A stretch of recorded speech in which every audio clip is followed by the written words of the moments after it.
இல்லைன்னா அந்த சபையும் காணாமல் போகும். அதுக்கு அடையாளமாக கோயம்புத்தூர் மாவட்டத்திலிருந்து நேற்றைக்கு ஒரு பிட்டு போட்டார் மோன்சிலாசருக்கு விரோதமாக ஒரு ஊழியக்காரர். மோன்சிலாசர் எல்லா சபைகளுக்கும் விரோதமாக பேசிட்டார். சபையே உபவாசித்தாள், உன் வீட்டில் அற்புதம் நடக்கலையா? அற்புதம் நடக்க மாதிரி நீ உபவாசித்தாள். ஆண்டவர் சொன்னார், நேற்றுக்கே சொன்னார், இது தேவையில்லாத உபவாசம் உனக்கு தேவையில்லைன்னு அவரே சொன்னார் இல்லையா? அப்போ அவருக்கு ஒரு பிரமாணம், அற்புதம் நடக்க வரைக்கும் உபவாசித்து இருக்க வேண்டுமா? இல்லைன்னா சபையை மூடிட்டு போ.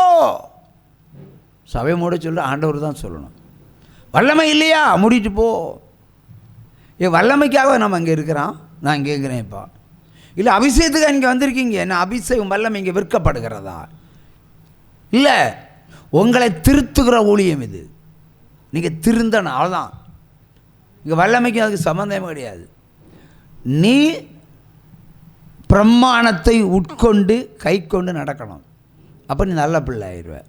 நல்ல பிள்ளையானா பரிசுத்தாவே ஆட்டோமேட்டிக்கலாக வரும். உபவாசித்து பெற்றுக்கொள்வதெல்லாம் வேஸ்ட்டு. நீ பரிசுத்தம் அடைந்தால், பிரமாணத்தை நீ பின்பற்றினால் உனக்குள்ள ஆண்டவரை வல்லமையை தருவார். சபையில் உண்ணாவிரதம் இருந்து வல்லமையை பெற்றுக்கொள்வதற்கு பைபிளில் எங்கே எழுதி வைக்கப்பட்டிருக்கிறது? மோன்சிலாசர் இங்கே வந்தால் நான் சொல்லிக் கொடுக்குறேன், சரியா? உற்சாகமாக கையை தட்டுங்க. என்ன செய்தி அவர் தான் கரெக்டாக பார்ப்பார். என்ன செய்தால் கரெக்டாக அவர் கேட்பார், பார்ப்பார், கேட்பார். எங்களுக்குள்ள அவ்வளோ குஸ்தி. உண்மையைத்தான் சொல்லுவேன், உள்ளதை உள்ளபடியாகத்தான் சொல்லுவேன். எந்த கொம்ப ஊழியக்காரனாலும் நான் இது தான் சொல்லுவேன். உற்சாகமாக கையை தட்டுங்க. அவை அவர் திருந்த வேண்டும். சபையெல்லாம் திருந்த வேண்டியது சபை மக்கள். உன்னுடைய குணம் திருந்த வேண்டும், உன் உள்ள மாற வேண்டும். வல்லமையும் அபிஷேகம் இல்லையா சபையை மூடிட்டு போகணும். உன்னை பரிசுத்தம் இல்லைன்னா நீ செத்து போயிடுவேன்னு சொன்னால் கூட ஆண்டவர் அதை அங்கீகரிப்பார். எல்லா சபைக்கும் வல்லமையும் அபிஷேகம் கொடுக்கறது ஆண்டவர் தான். நீ உண்ணாவிரதம் இருந்தால் உனக்கு தந்துருவேன்னு சொல்கிறதுக்கு பைபிள் எங்கே இருக்குது? நிறைய பேர் கேட்பாங்க, அபிஷேகம் எனக்கு வேண்டும், ஜெபம் பண்ணுங்க. நீ திருந்தனா அபிஷேகம் ஆட்டோமேட்டிக்கில் வரப்போகுது. பரிசுத்தம் தானாக வந்தாச்சுன்னா ஆண்டவர் தானாக எல்லாமே கொடுத்துருவார். பரிசுத்தம் ஆயாச்சுன்னா பரிசுத்த ஆவி உனக்குள்ள கட்டாயம் வரும். அது ஏற்ற வேலையில் வரும். அது இன்றைக்கி வேணும் நாளைக்கு வேணெல்லாம் கேட்டு வாங்கக்கூடிய பிச்சைக்காரலாக நீங்கள் இருக்கக்கூடாது. நீங்கள் திருந்தணும், பரிசுத்தம் அடையணும். அது ஒன்று தான் உங்கள் வேலை.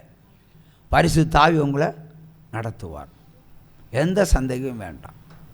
அல்லேலூயா. இந்த மோன்சிலாசர் விரோதமாக இன்னொரு ஊழியக்காரர் போட்ட விட்டு ஐயோ சகிக்க முடியாது. மோன்சிலாசரை எப்படியெல்லாம் திட்டணுமோ அவர் திட்டி போட்டிருக்காரு. அது கண்டபடி எப்படின்னா, யாரும் மோன்சிலாசர் மீட்டிங் போகக்கூடாதுன்னு அவர் சொல்லியிருக்கிறார். இந்த ஊழியக்காரர் கண்டபடி திட்டுகிறார். அதெல்லாம் பெரிய தப்பு. மோன்சிலாசர் செய்த உபதேசம் நல்லது இல்லையா? அவருடைய உபதேசத்தில் ஒரு சில குறைகள் இருக்கலாம். அந்த உபதேசம் ஒரு மனிதனைக்கு போதுமான ஆகாரம். இந்த ஊழியக்காரன் முந்தா நாளைக்கு முளைச்சவனாக இருப்பான். முந்தா நாளைக்கு முளைச்சவன் தான் அவன். எல்லாம் அவரை போய் பேசக்கூடாது.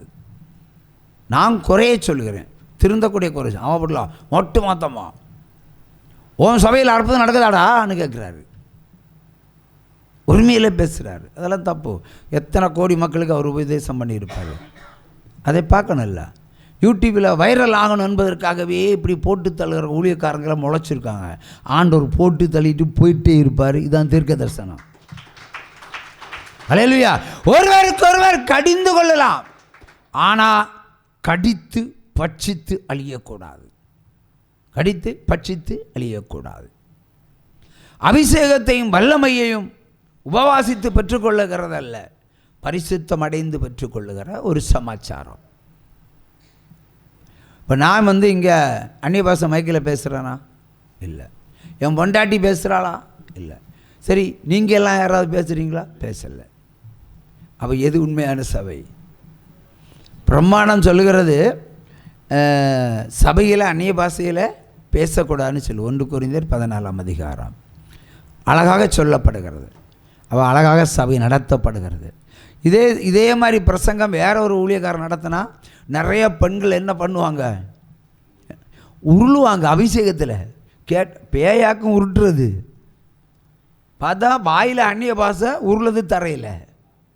ஏன்னா பரிசுத்த ஆவி தரையில் கிடந்தா உருளுவார். நல்லா நீங்கள் புரிஞ்சு விடுங்க. அப்படியெல்லாம் பண்ண மாட்டார். பரிசுத்த ஆவி என்பது உன்னை உருவாக்குறது வர்றது, உன்னை டிஸ்கோ ஆட வைக்கிறதுக்கு அல்ல, உன்னை நடனம் ஆட வைக்கிறதுக்கு அல்ல. உன் சரீரத்துக்குள்ளே மட்டும்தான் அவர் இறங்கி கோணலான வேலை செம்மையாக்குகிற ஒரு தகப்பனுடைய ஆவி உன்னை சிருஷ்டிக்கும். பரிசுத்த ஆவி உனக்குள்ளே இறங்குனா உன் எங்கெல்லாம் கேன்சர் இருக்கோ அதெல்லாம் போயிடும். இதுதான் சத்தியம். கையை தட்டுங்க. எங்கெல்லாம் இதயத்தில் அடைப்பு இருக்கா அதெல்லாம் போயிடும். இதான் சத்தியம், இதுதான் சத்தியம். ஆனால் சாத்தான் வஞ்சிக்கிறது வருவான். வஞ்சிக்கிறத வந்தாச்சுன்னா அவ்வளோதான், முடிஞ்சு போச்சு.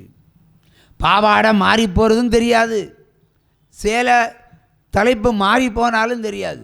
ஆனால் இவங்க அபிஷேகத்தில் இருப்பாங்க. கண்டவன் எல்லாம் இந்த ஆட்டத்தை தான் பார்ப்பான். உற்சாம கையை தட்டுங்க. சில பரிசுத்த ஆவி பெற்ற டூப்ளிகேட் பரிசு பெற்ற இப்படித்தான் ஆடுவாங்க. இங்கே துணிமணி எல்லாம் எங்கே இருக்குன்னு தெரியாது அவ்வளோவுக்கு. கேட்டால் பரிசுத்த ஆவி என்ன போட்டு தள்ளிட்டு போகிறார். உற்சாம கையை தட்டுங்க. எல்லாம் டூப்ளிகேட் ஆவி தான் எல்லாருக்கும் வேணும். ஒரிஜினாலிட்டியை கேளுங்க, பரிசுத்தத்தை கேளுங்க. பாவம் செய்தவன் மனந்திருந்த நாள் பரிசுத்த ஆவி வரும். பாவம் செய்தவள் பாவத்தை விட்டு மனந்திருந்தி கர்த்தருடைய பிரமாணத்தை கை கொண்டால் பரிசுத்த ஆவியார் நடத்துவார். அது உண்மை. ஆனால் சாத்தானுக்கு மட்டும் இடம் கொடுக்காதீங்க. காலம் பொல்லாதது. வஞ்சிக்கிற ஆவி உங்களுக்குள்ள வருவான், வந்தே தீருவான். ஆனால் நீ அதை தாண்டி வந்தா என்னை காணலாம். இந்த தெய்வம் நம்ம தெய்வம், நல்ல தெய்வம்.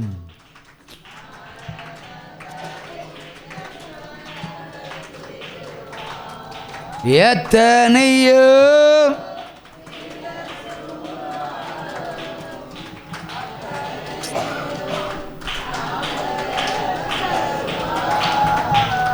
அந்தி சந்தி மதியான வேளையிலும் நான்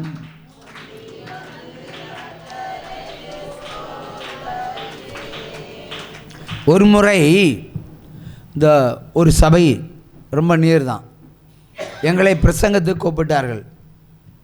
ஒரு சின்ன சபை, ஒரு குட்டி சபை. இந்த பொய் அபிஷேகம் எப்படி ஒரு சபையை வஞ்சிக்கும் என்பது பாருங்க.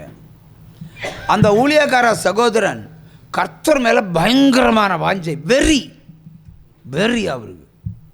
எத்தனை முறை போலீஸ் ஸ்டேஷன் போனார். புறஜாதி மதங்கள் அவரை துன்புறுத்தியது, சபையை பிரித்தது, சபையை அழித்தது, இப்படியெல்லாம் செய்தாங்க. ஆனாலும் கர்த்தருக்குள்ள வைராக்கியம் இல்லை. எல்லா கிறிஸ்தவர்களுக்கும் கர்த்தருக்குள்ள வைராக்கியம் இருக்குது. ஆனால் அவனவனுக்குள்ள என்ன இருக்குது என்பது அவர்களுக்கே தெரியாமல் போகுது. அந்தி கிறிஸ்துவும் இயேசு கிறிஸ்துவும் ஒரே மாதிரி நம்ம சரீரங்கள் ஆளுகை செய்யும். நம்ம பரிசுத்த ஆவியானவருடைய கிருபையினால் இயேசு கிறிஸ்துவை பின்பற்றி போக வேண்டும். ஒரு சம கையை தட்டுங்க. ஒரு ஞாயிற்றுக்கிழமை எங்களை அழைத்திருந்தார். நாங்கள் சென்றோம். நாங்கள் அங்கே கடந்து செல்கிறோம் என்பதனை தெரிந்து கொண்டு மக்கள் கொஞ்சம் அதிகமாய் வந்தார்கள். 9 மணிக்கு 6 ஆரம்பிச்சு, 10 ஆச்சு, 11 ஆச்சு, 12 ஆச்சு, 12 ஆச்சு. மைக்கே தர மாட்டேங்கிறான். என்ன செய்யலாம்? பிரசங்கத்துக்கு கூப்பிட்டது என்ன? அப்போ இதில் என்ன தெரியுது? ஒரு சத்தியம் இருக்குது, சொல்லுங்க. யாராவது தெரியுதான்னு பார்ப்போம். ஊழியத்துக்கு என்ன கூப்பிட்டாச்சு, நீங்கள் தான் ஆராதனை நடத்தணும். கூட்டம் அதிகமாகி வந்தது. உடனே அவர் என்ன பண்ணுறாரு? மைக்கே என்ன தரல. 9 தரல, 9 தரல, 10 தரல, 10, 11, 11, 12, 12 வரைக்கும் ஆயிடுச்சு. இனி சாப்பிட்டுட்டு கிளம்ப வேண்டிய நேரம் ஆச்சு. அப்போ இதில் என்ன அடையாளம் தெரிகிறது? யாராவது ஒருவர் சொல்லுங்களா? அவர்களிடத்தில் பொய் அபிஷேகம் இருந்தது. இதுதான் சத்தியம். அல்லேலூயா. இந்த பொய் அபிஷேகம் என்ற ஒரு பெருமை, ஒரு ப்ரௌடு. ஜனங்கள் திரளாய் இருக்கும்போது அவங்க மைக்கை கீழே வைக்க மாட்டாங்க. அப்படி ஒரு சரி, நம்ம ஒரு ஆளை கூட்டிகிட்டு வந்திருக்கிறோம், அவன் தூக்கம் போடுற அளவில் இருக்கிறான், அவனுக்கு மைக்கை கொடுத்துடணும்னு நினைக்கக்குள்ள நீயே பேசு அவனுக்கு கொடுத்துறாது, அவன் இருந்து சாப்பிட்டு போட்டேன்னு. ஏன்னா ஜனங்களை பார்த்தது மக்களுக்கு ஒரு ஆசை. இதே மாதிரி தான் சவுலுக்கும் வந்தது.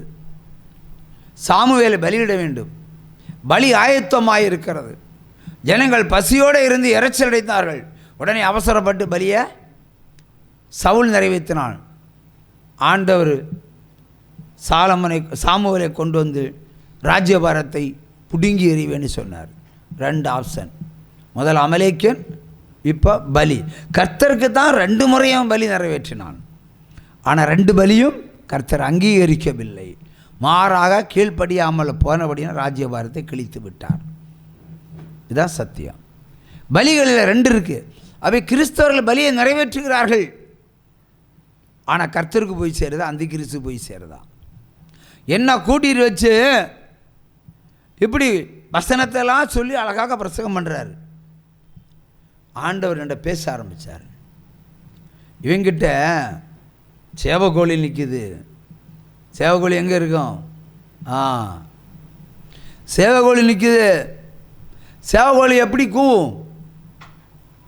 சேவகோழி எப்படி கூவும்? கோ. அப்போ சேவகோழியா?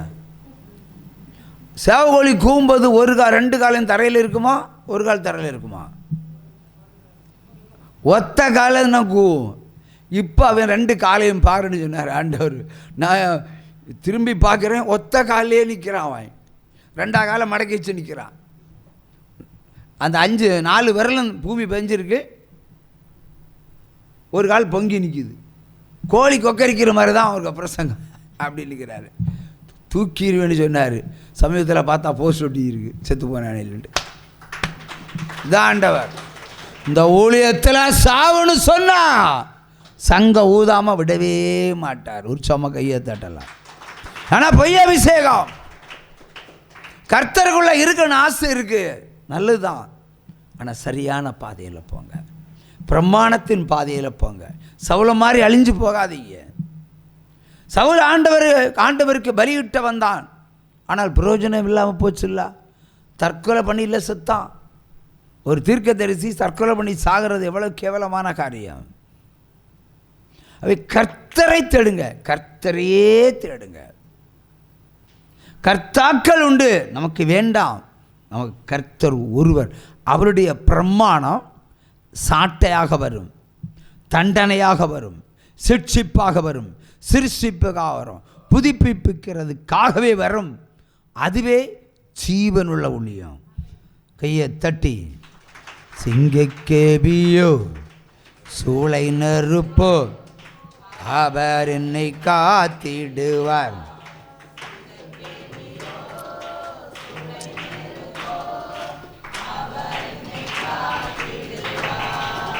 அவரே என்னை காண்பவர்.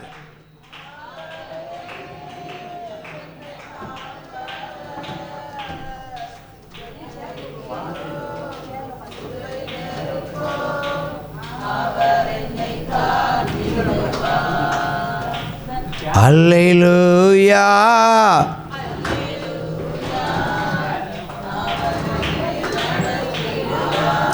அல்லேலூயா, அல்லேலூயா. அவன் நம்மை நடத்திடுவார். அல்லேலூயா, அல்லேலூயா. வாசிப்போம் கலாத்தியர் 5ஆம் அதிகாரம் 5வது வசனம்.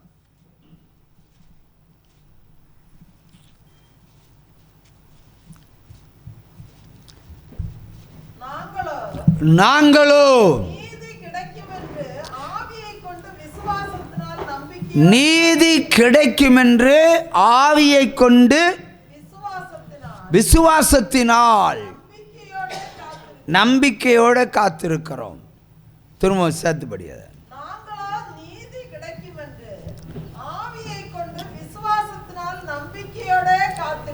பிரியமானவர்களே, இங்கே ஆண்டவர் என்ன சொல்லுகிறார்? எங்களுக்கு ஒரு நீதி கிடைக்க வேண்டும் இல்லையா? இந்த உலகத்தில் வாழ்வதற்கு என்ன வேண்டும்? நமக்கு நீதி வேண்டும், நமக்கு உண்மை வேண்டும், நமக்கு சமாதானம் வேண்டும், நமக்கு பொருளாதாரம் வேண்டும், நமக்கு உபத்திரம் இருக்கக்கூடாது, நமக்கு சத்துருவே இருக்கக்கூடாது. அப்படி அமைதலான ஒரு வாழ்க்கை வேண்டும் என்று ஆவியினால விசுவாசத்தோடு காத்திருக்கிறோம். அதான் நம்ம உற்சவ கையை தட்டலாம். பரிசுத்த ஆவியினுடைய துணையோட விசுவாசத்தோட காத்திருக்கிறோம். காத்திருக்கிறதா கிறிஸ்தவம். அல்லேலூயா, அல்லேலூயா. இப்போ ஒரு வாரம் பசியோடு இருக்கிறவனுக்கு பாயாசம் கொடுத்தா எப்படி இருக்கும்? ரொம்ப ரொம்ப ஹாப்பியாக இருக்கும்ல. ஒரு வாரம் பசியோடு இருக்கிறவனுக்கு திடீரென்று ஒரு பிரியாணி கிடைச்சா எப்படி இருக்கும்? அதான் நம்ம தேவன். அல்லேலூயா. காத்திருக்க வைப்பார். சில வேளை எல்லாருக்கும் அல்ல, சிலருக்கு. அப்போ ஆவியினால் விசுவாசத்தோடு காத்திருந்தா நமக்கு இந்த உலகத்தில் நம்ம எதிர்பார்த்த ஆசீர்வாதங்கள் நமக்கு உண்டாயிருக்கும். கொடுப்பதற்கு தான் அவர் வைத்திருக்கிறார். அவருக்கு எதுக்கு பொண்ணும் வெள்ளியும் இல்லையா? அதான் நமக்கு தான், சந்தேகமே வேண்டாம். ஒரு சம கையை தட்டலாம். அல்லேலூயா, அல்லேலூயா. கலாத்தியார் 3:25 வாசிப்போம்.